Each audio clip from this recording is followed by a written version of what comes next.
Art isn't made in a day. That seems fairly obvious, but we don't really internalize what this means.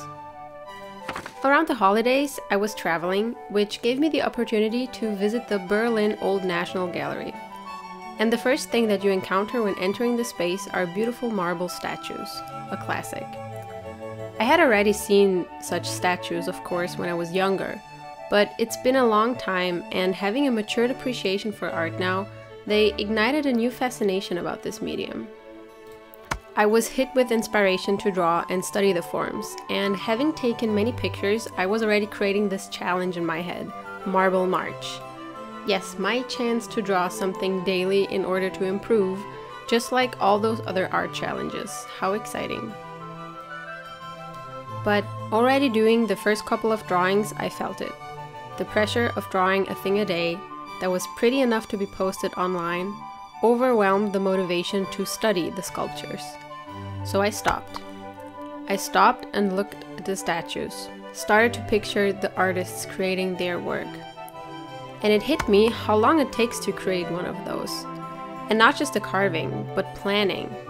The artists would make a drawing, then a plaster version, sometimes multiple, and only then start the arduous process of transferring this to marble.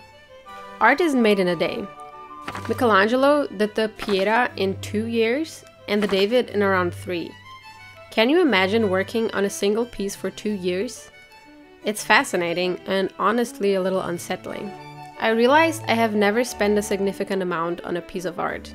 Maybe 10 hours on an illustration, but never more. We all know that our current way of life shortens our attention span, which makes such endeavors a real challenge, but I decided it was worth the effort. There's a little National Geographic documentary showing some thoughts the artist Anna Rubinkamp has on the medium, and one of those stuck with me.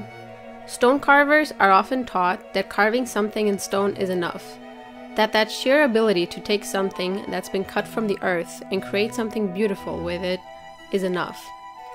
When she said that, I noticed that I have lost touch with the essence of the craft, drawing. That I have gotten distracted by what I am drawing, how cool or good or relevant or postable it is. I thought, maybe I'm rushing this, just because I need the dopamine of a finished drawing. I want to find the dopamine in the process again. I want to slow down, de-accelerate my mind, and relearn to get lost in drawing instead of constantly reminding myself of the next item on the to-do list. So I adjusted my idea of the challenge and decided to put proper care into the subject I wanted to study. I started with this depiction of Psyche by Bertel Thorwaldsen, which was created in 1811. I picked this simple pose to figure out how I wanted to approach the drawings. Since I decided to learn more about rendering form and how to express it through values only, I did not start with my usual line art approach. After the sketch, I blocked out the flat silhouette with the lasso tool and would build up the layers from there. I started with the darkest shadows I could see in the reference, usually the occlusion shadows.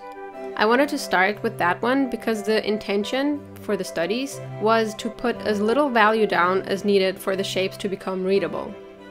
The second layer would be all the other major shadow forms I could identify, and I was always trying to group them.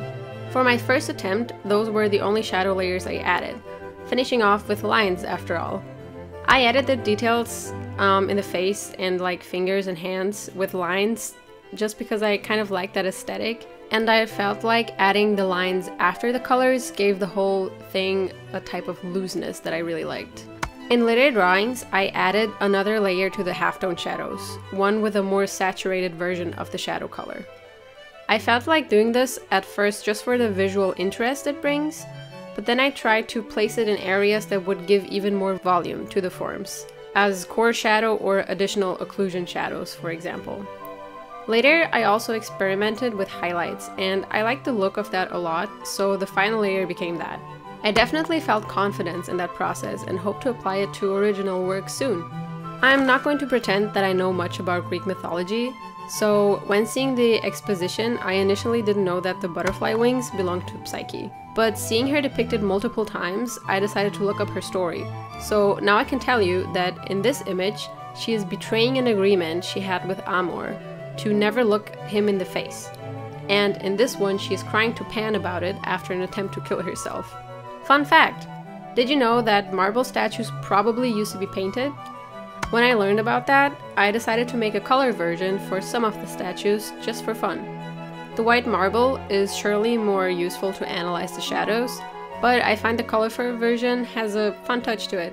And with that, I prompt you to try the same. Are there any famous statues you always wanted to draw? Is there a depiction of a Greek myth you like a lot? I invite you to spend this month studying this art form with me, but slowly. No daily works of art. If you feel like it, do only one throughout the whole month. Let's remember how drawing can be a meditation. Thank you for your attention and have a great day.